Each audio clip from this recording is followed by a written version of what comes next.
감사합니다. 사도행전 강의 16번째 시간 제3시라는 제목으로 말씀 나누겠습니다. 제가 여러분 기도했던 것처럼 우리 영어권에 있는 특별히 성도들 정말 그 하나님의 말씀을 알아듣고 한국말로 하고 있는 이 하나님의 말씀을 알아듣고 깨닫는 것, 그게 바로 오순절에 일어났던 방언의 기적입니다. 여러분, 기적이라는 것을 너무 멀리서 찾으시려고 한 우리의 삶 가운데 있습니다. 여러분의 자녀들이, 영어권에 있는 여러분의 자녀들이 하나님의 말씀을 알아듣는 것, 그거는 성령께서 역사하실 때 가능한 겁니다. 여러분은 가정마다 그런 놀라운 기적이 일어나게 주님을 축원합니다. 아멘. 제가 지난주에 술에 대한 얘기를 했는데 조금 더 여러분 술에 대한 상식을 알려드리겠습니다. 여러분, 본인이 술 중독이 됐는지 안 됐는지를 스스로 알아볼 수 있는 좋은 방법이 있습니다.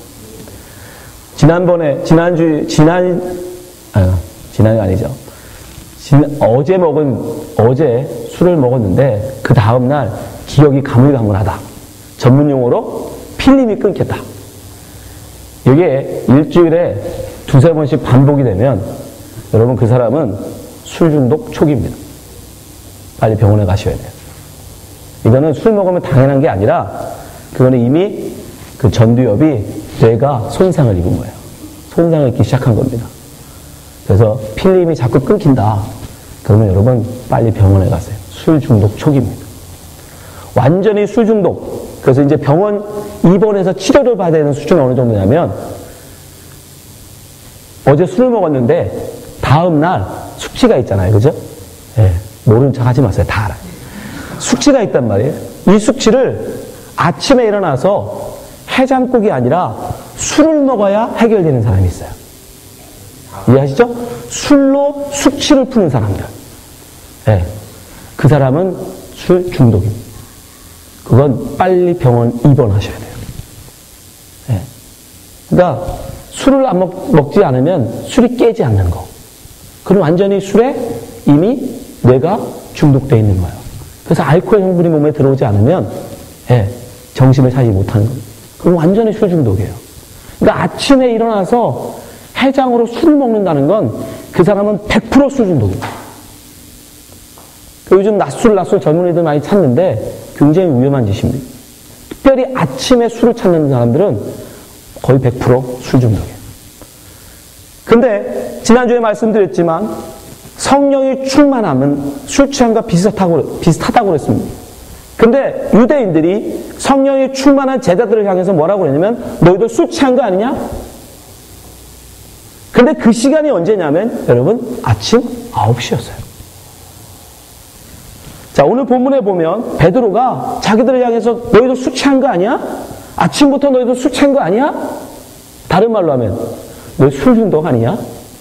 왜? 아침부터 술 먹는 사람은 거의 100%입니다. 술 중독이거든. 자, 사도행전 2장 15절 보세요.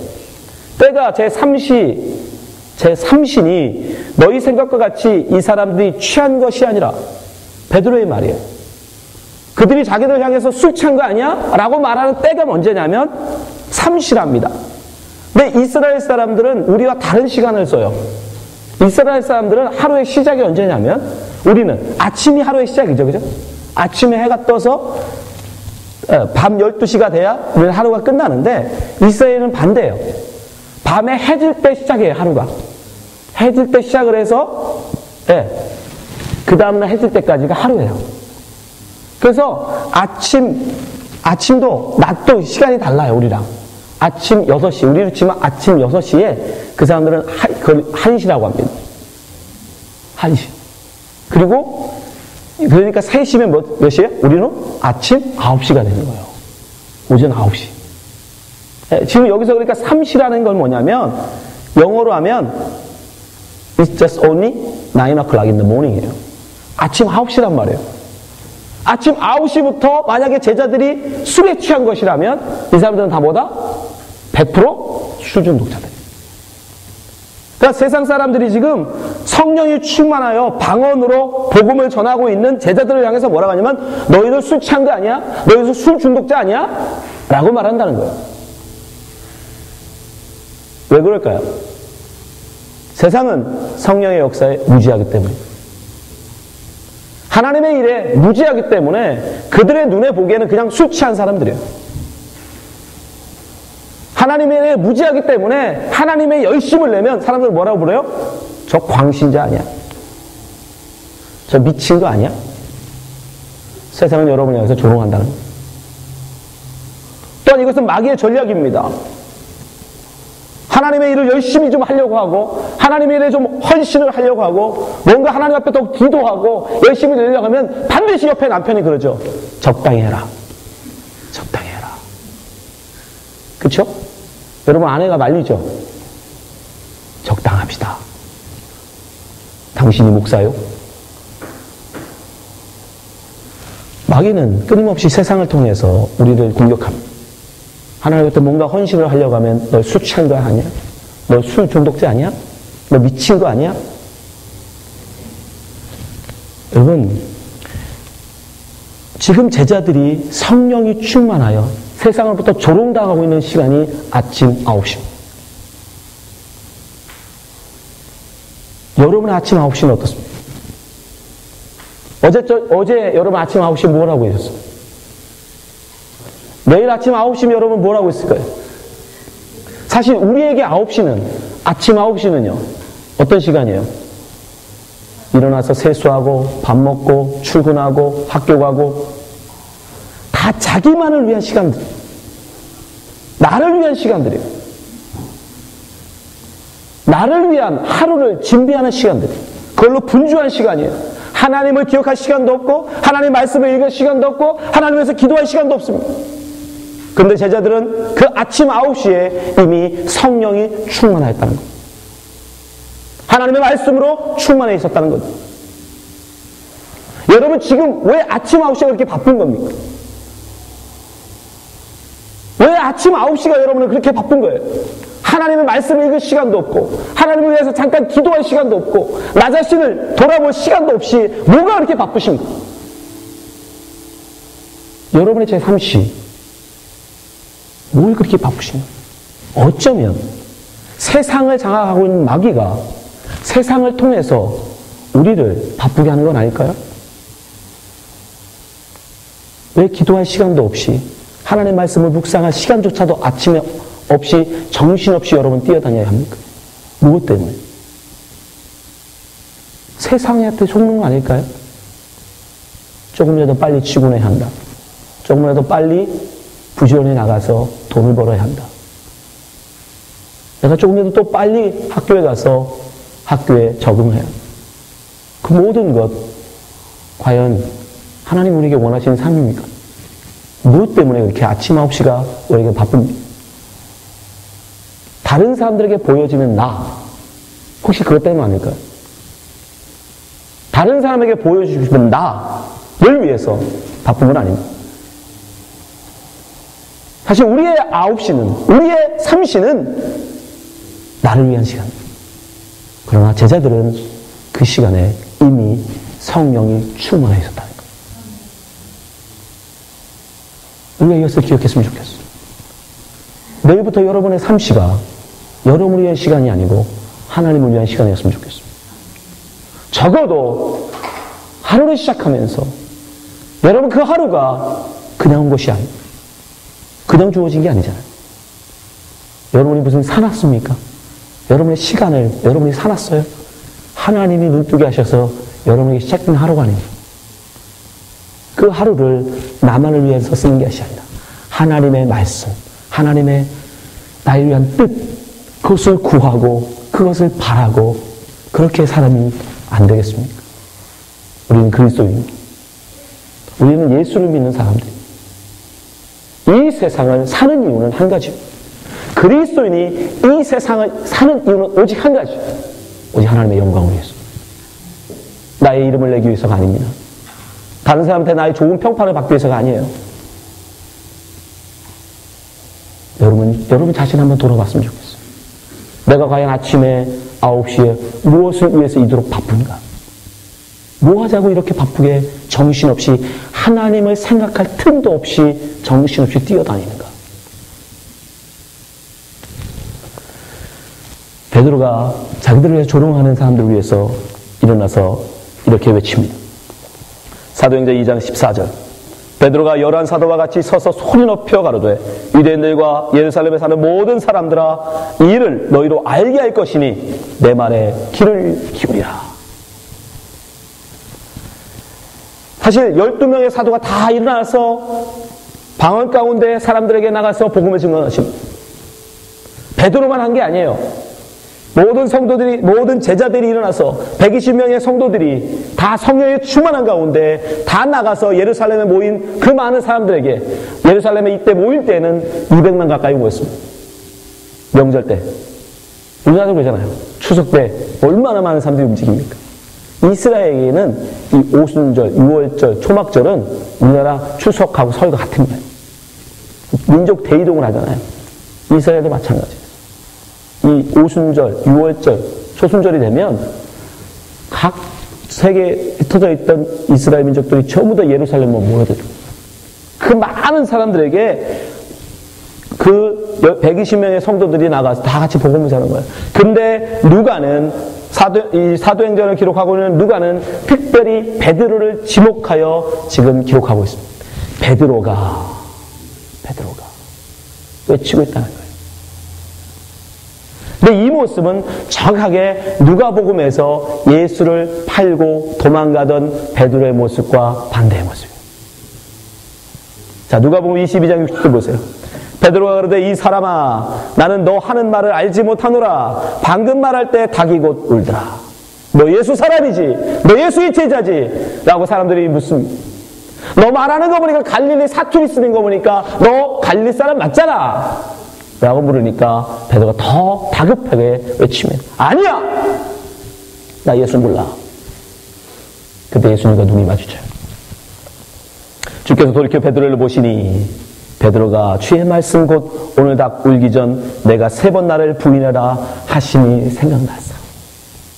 하필이면 그때 예수님과 눈을 마주쳤어.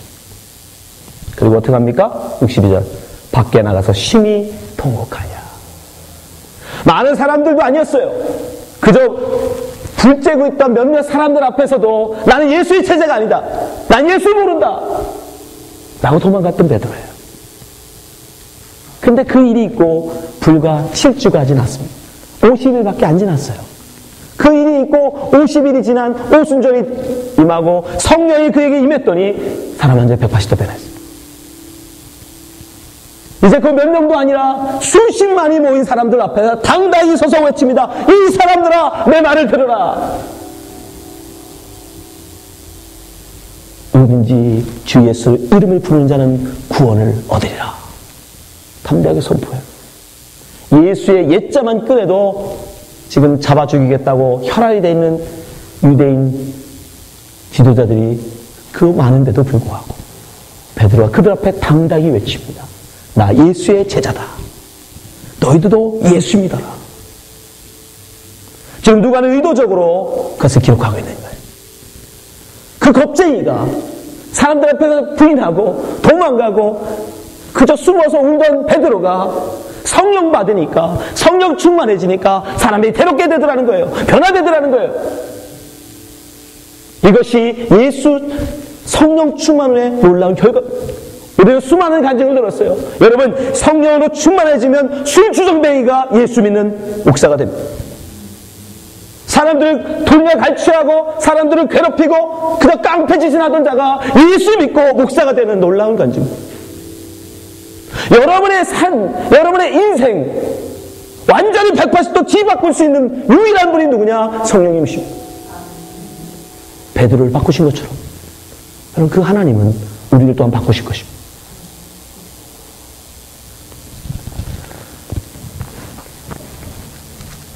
에베소 4장 21절 말씀을 보면 진리가 예수 안에 있는 것 같이 너희가 과연 그에게서 듣고 또한 그 안에서 가르침을 받을진대 너희는 유혹의 욕심을 따라 썩어져가는 구습을 쫓는 옛사람을 벗어버리고 오직 심령으로 새롭게 되어 이 심령 새롭게 된다는 게 뭐예요? 바로 성령. 24절 하나님을 따라 의와 진리의 거룩함으로 지으심을 받은 새 사람을 입으라. 성령은 우리에게 강권한 너들은 새 사람 되어야 한다. 베드로처럼 사람들이 앞에서 예수 부인하고 도망가는 그런 사람이 아니라 그저 다른 사람에게 보여지는 나를 위해서 정신없이 살아가는 나가 아니라 나의 이름을 내기 위해서 이 땅에서 유명한 자로, 이 땅에 권력 있는 자로, 이 땅에서 인기 있는 자로 살아가는 그런 나가 아니라 오직 하나님의 영광을 위하여 내 목숨조차도 기꺼이 내놓을 수 있는, 내가 가진 모든 것을 아낌없이 하나님의 일을 위하여 쓸 수 있는 그런 믿음의 사람으로, 새 사람으로 변화되어져야 한다고 말씀합니다. 근데 그것은 어떻게 될 수 있어요? 오직 성령 충만으로 된다는 거예요. 그것을 지금 베드로를 통해서 우리에게 말씀하고 계십니다. 그건 우리의 결심으로 되는 게 아닙니다. 술 취해서 술 중독자가 어떻게 새로워질 수 있어요? 그건 굉장히 어려운 것입니다. 어떤 중독에 빠진 사람이 그 중독에서 빠져나오는 건 굉장히 어려운 거예요. 그러나 성령 충만해지면 여러분 세상을 변화시킬 것입니다. 술 중독자가 술을 끊고 주님 앞에 나올 수 있어요. 노름에 빠져있던 자가 노름을 끊고 주 앞에 나올 수 있어요.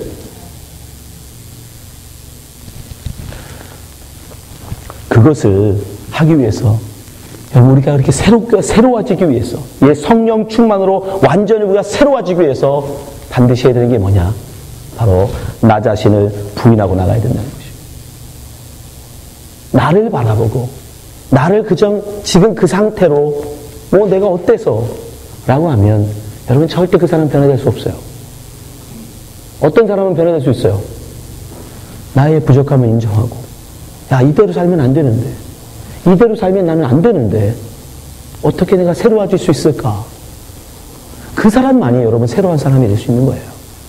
그래서 베드로가 오늘 설교에 뭐라고 얘기하냐면 누구든지 주의 이름을 부르는 자는 구원을 얻으리라 말씀하십니다. 사도행전 2장 21절 보세요. 주의 이름을 부르는 자. 굉장히 깊은 뜻이 있어요. 주의 이름을 부른다는 것. 단지 그냥 우리 입술로 주여! 주여! 이런 거 말하는 게 아닙니다. 그러면 구원해 주는 거? 여러분, 그러면 바리새인들 다 구원받았어야죠. 예수님 당시에 살던 사람들 다 구원받았어야죠. 아니에요. 그런 거 아닙니다. 주 예수의 이름을 부른다는 건 뭐냐면 이 세상을 살아갈 때 나를 부르는 게 아니라, 내 힘을 의지하는 게 아니라, 내 지혜와 내 능력으로 사는 게 아니라 예수를 나의 주인으로 인정하고 그 예수를, 말씀을 따라 사는 걸 말하는 거예요. 그러니까 반드시 예수의 이름을 부르는 자는 뭐가 있어야 되냐면 나에 대한 포기가 있어야 돼요. 내 생각, 내 뜻, 내 주장, 내 가치관으로 살아도 나 잘 살 수 있어 라는 사람이 절대 예수 부르지 않습니다. 나도 잘 사는데, 내가 잘하는데 뭘 예수를 부르겠어요? 그런 사람은 절대 예수 부르지 않아요. 여러분의 지금 삶시에도 정신없이 나 자신만을 위해서 살면서도 그것조차도 인식하지 못하는, 그것이 마귀에게 속아서, 세상에게 속아서, 세상 마귀의 거짓말에 속아서 세상에 굴러가는 그 돌리는 바퀴 속에 정신없이 다람쥐처럼 쳇바퀴 돌고 있으면서도 그걸 인식하지도 못하고 살아가는 나. 여러분, 다람쥐가 거기서 나오려고 할까요? 그 옆으로만 나오면 되잖아요. 근데 나오질 않아요. 그런 생각을 하지 않아요. 정신없이 돌아가죠. 여러분, 그걸 보면서 어떤 생각이 드세요? 저는 바보가 있나? 근데 그 삶을 우리가 하고 있잖아요. 내일 9시와 내일 모레, 예? 그룹에 9시가 다릅니까? 월요일 9시, 화요일 9시, 수요일 9시 다릅니까? 똑같은 삶을 계속적으로 반복하면서도 우리는 거기서 나오려고 하네요. 그걸 누가 돌리고 있는지도 몰라요. 그걸 누가 만들어놨는지도 모릅니다. 생각하지도 않아요. 그저 그걸 돌면 얻어먹는 도토리 몇 개, 그거에 만족하는 거죠. 여러분, 여러분이 새 사람이 되길 원한다면, 성령 충만하여 여러분이 새 사람으로 변화되길 원한다면 지금 여러분의 모습에 대해서, 여러분의 삶에 대해서 먼저 부정하셔야 돼요. 나는 과연 이대로 되는가? 나는 이대로 괜찮은가? 내가 지금 잘하고 있는가? 내가 정말 예수 잘 믿고 있는가? 자신에 대해서 먼저 돌아보셔야 돼요. 그리고 부정이 일어나야 돼요. 아, 나는 안 되는구나. 이대로 살면 안 되겠구나. 아, 이건 예수 믿는 게 아니구나. 예수 따라가는 삶이 아니구나. 그렇게 자기 부정이 먼저 일어나야 됩니다. 베드로를 보세요. 베드로가 어떻게 이렇게 50일 만에 변화됐습니까? 중간에 어떤 일이 있었어요? 베드로는 정확하게 3년 동안 예수님 따라다니다가 그 부정하는 사건이 일어나고 다시 업으로 돌아갑니다. 예수님 처음 만나서 3년 전에 예수님 처음 만났을 때 예수님 말씀 듣고 깊은 데가 그물을 내려라 그 말씀에 은혜였고 예수님 말씀 따랐더니 정말 큰 고기를 잡게 하시는구나 이분 말씀 따라가면 되겠구나 라고 따라가다가 결국 어떻게 합니까? 사람들한테 부인하고 다시 배에 그물을 잡습니다. 그리고 다시 고기 잡아요. 근데 예수님 어떻게 하세요? 다시 가십니다. 다시 부르세요. 그때 예수님이 이렇게 말씀합니다. 요한복음 21장 15절. 저희가 조밥 먹은 후에 예수께서 시몬 베드로에게 이르시되 요한의 아들 시몬아. 성경은요 굉장히 함축적으로 성경을 기록합니다. 여러분들은 다른 거 어떤 거에 보실지 모르지만 저는 여기서 가장 중요한 건 예수님이 베드로를 뭐라고 부르시냐예요. 요한의 아들 시몬아. 무슨 뜻이에요? 요한은 베드로의 아버지의 이름입니다. 시몬은 베드로의 원래 이름이에요. 예수 알기 전의 이름. 예수 알기 전의 이름. 너는 예수 없으면 예수 믿기 전에 그저 한 요한의 어부의 아들이다라는 요한의 아들 시몬. 그게 바로 베드로예요. 본 모습이에요. 자기예요. 야복강에서 하나님을 만났던 야곱처럼 내 이름이 무엇이냐? 야곱이니이다. 붙잡는 자, 속이는 자, 야곱이니이다. 이 세상을 지혜와 내 힘, 내 능력 어떻게든 속여서라도 남의 것을 칼취하는 것이 잘하는 것이다라고 믿고 살았던 야곱입니다.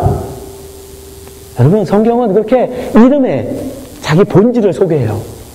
지금 예수님이 그걸 담아서 얘기하시는 거예요. 내 이름이 뭐냐?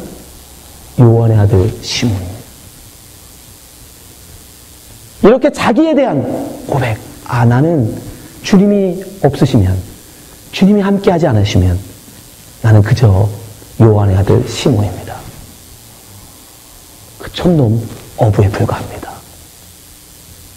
그렇게 자기에 대해서 부정하니까, 자기에 대해서 인정하니까 그 전에 어떻게 했어요? 난 예수님을 위해서 난 죽기까지 할 것입니다. 감옥에라도 갈 겁니다. 내가 제자들 중에 제일 믿음 있는 사람입니다. 큰 소리 쳤어요. 근데 지금 이 모습은 어떤 거예요? 나는 아무것도 아니에요. I'm nothing. 나는 아무것도 아닙니다. 난 예수님 붙들어주지 않으면 그저 예수님이나 부인하고 도망가는 그런 별 볼 일 없는 자입니다. 그때 예수님 말씀하시죠. 내가 이 사람들보다 나를 더 사랑하느냐? 가로되 주여 그러하외다. 내가 주를 사랑하는 줄 주께서 아시나이다. 갔을 때 내 어린 양을 먹이라. 그때 그에게 다시 소명을 주신다고. 내 어린 양을 먹여라. 여러분이 성령 충만함으로 새로운 사람이 되길 원하신다면 먼저 여러분 자신이 누구인지를 고백하셔야 돼요. 인정하셔야 돼요. 다른 사람 속이는 건 중요하지 않습니다. 다른 사람이 나를 어떻게 보느냐? 그거 중요하지 않아요. 다른 사람들은 인정받느냐? 받지 못하느냐? 교회로부터 인정받느냐? 받지 못하느냐? 그건 중요하지 않다고요. 하나님이 여러분을 어떻게 평가하시냐가 중요해요. 이 목사가 여러분 천국 보내줍니까? 옆에 교인이, 옆에 집사, 권사, 장로가 여러분 천국 티켓 줍니까? 세상 사람들이, 이웃 사람들이, 여러분 친구들이 여러분 천국 보내줍니까? 아니에요. 그런 거 아니에요. 그 사람들은 그냥 보여지는 겉으로만 평가하고 우리를 술 취한 자로 취급할 뿐이에요. 미친 자라고, 광신자라고 우리를 핍박할 뿐이에요. 예수님 앞에 온전히 서셔야 돼요. 예수님 물으십니다. 내 이름이 무엇이냐? 그렇게 고백할 때, 그렇게 자기를 내려놓았을 때 예수님은 베드로에게 말씀하십니다. 요한복음 21장 18절. 내가 진실로 진실로 내게 이르노니 젊어서는 내가 띠띠우고 원하는 곳으로 다녔거니와 늙어서는 내 팔을 벌리니 남이 내게 띠띠우고 원치 않는 곳으로 데려가리라. 이게 성령 충만이에요. 내 의지, 내 뜻으로 사는 자가 아니라 성령이 나를 이끌어 사는 삶. 그 성령 충만이잖아요. 내 뜻은 사라지고 내 의지는 사라지고 하나님의 뜻이 나 안에 충만해져서 하나님의 뜻에 순종하는 삶. 그게 성령 충만이잖아요. 그렇게 됐을 때 베드로가 어떻게 된 거예요? 겁쟁이 베드로가 그 많은 사람들 앞에서 담대히 하나님의 말씀을 전하는 능력의 종이 된 거예요. 복음 전도자가 된 거예요. 예수 제자가 된 거예요. 그렇게 변화된 겁니다. 여러분, 우리도 변화되어야 돼요. 새로워져야 됩니다. 정신없이 하루를 시작하고 하루를 다 잠시 쳇바퀴 돌듯 살아가는 우리의 모습, 여러분, 이 모습 이대로 결코 주님 앞에 설 수 없습니다. 하루의 시작을 말씀 묵상할 시간도 없이 정신없이 살아가는 우리의 모습이 과연 하나님 앞에 온전할까요? 여러분이 정말 그렇게 정신없이 돌아가는 그 하루의 삶, 목표가 뭡니까? 사람은 결코 떡으로 사는 게 아닙니다. 밥 있다고 사는 게 아니에요. 뭔가 목표로 사는 거예요. 목적으로 가지고. 목적이 없으면 사람은 이 세상을 살 의욕이 없어요. 분명히 여러분이 알든 모르든 뭔가 여러분 속에 뭘 하고 싶은 기대하는 꿈이 있어요. 반드시. 그래서 지금 살아계신 거라니까요. 저는 제가 말씀드렸잖아. 안 그러면 사람 어떻게 한다? 자살해요. 죽어요. 진짜로. 뭔가 기대하고 있어요, 여러분. 뭐 자식 농사를 잘 둘 기대를 하고 있든지, 내 비즈니스를 잘 키울 기대를 하고 있든지, 공부를 잘해서 내가 원하는 어떤 직장에 가고 싶은 꿈이 있든지, 나름 다 자기의 꿈이 있어요. 기대가 있어요. 근데 오늘 본문에 보면 성령이 충만한 사람의 특징이 하나 있어요. 성령께서요, 충만해지면 우리에게 뭘 주신다고 그래요? 꿈을 주신대요. 꿈. 자, 사도행전 2장 17절 보세요.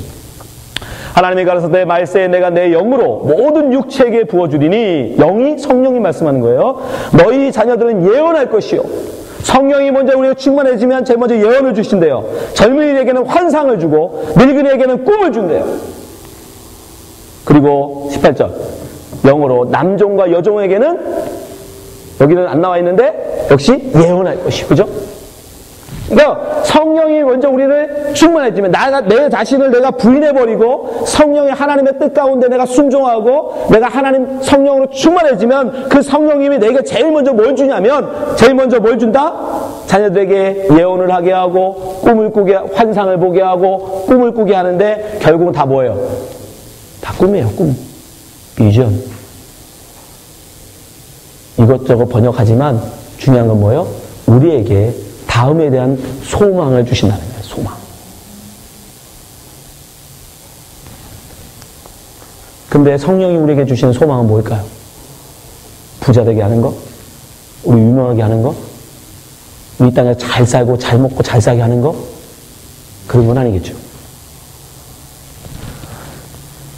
성령께서 우리에게 주신 소망은 이겁니다. 고린도후서 5장 17절 같이 읽어볼게요.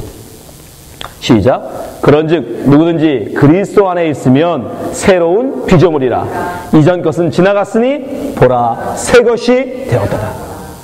성령께서 우리로 환상을 갖게 하는데, 꿈을 갖게 하는데, 비전을 갖게 하는데, 그게 뭐냐? 그리스도 안에서 우리는 새롭게 된다. 아멘. 그거예요. 그리스도 안에서, 말씀 안에서 우리 새로워진다. 정신없이 하루를 돌아가는 그런 삶이 아니라 세상에 속아서 세상의 것을 취하고, 여러분 결국 그건 멸망이에요. 사망이에요. 지옥입니다. 근데 그것도 모르고 정신없이 살아가는 우리가 거기서 빠져나와서, 아, 이건 멸망이구나, 이건 사망이구나, 나의 갈 길은 여기가 아니구나, 하나님을 쫓아가는 것이, 그것이 생명이구나, 그렇게 새 사람으로 우리를 변화시키시니. 여러분 무슨 꿈 갖고 사세요? 자녀 기대하지 마세요. 재물 기대하지 마세요. 우리가 기대하고 우리가 바라야 될 우리의 소망은 오직 성령 충만으로 우리가 새로워지는 것입니다. 예수 그리스도 안에서 새로운 피조물이 되는 것입니다. 이건 개조하는 게 아니에요. 좀 고치시는 게 아니에요. New creation. 완전히 새롭게 창조하시는 거예요. 얼마나 좋습니까? 얼마나 좋아요. 이렇게 하나님 복음도 증거하지 못하고 정말 예수도 온전히 잘 믿지도 못하고 맨날 말씀 읽는 것도 잊어버리고 기도하는 것도 잊어버리고 정말 신앙생활 제대로 하지도 못하는 나를 하나님이 개조도 아니고 변화도 완전히 나를 새로운 사람으로 만들어 주신다. 그건 성령 충만할 때만 기대하시오. 근데 그렇게 되지 아니하고는 우리는 하나님 앞에 설 수 없어요. 여기 계신 모든 분들 이 꿈을 가지시기 바랍니다. 이 기대를 가지시기 바라요.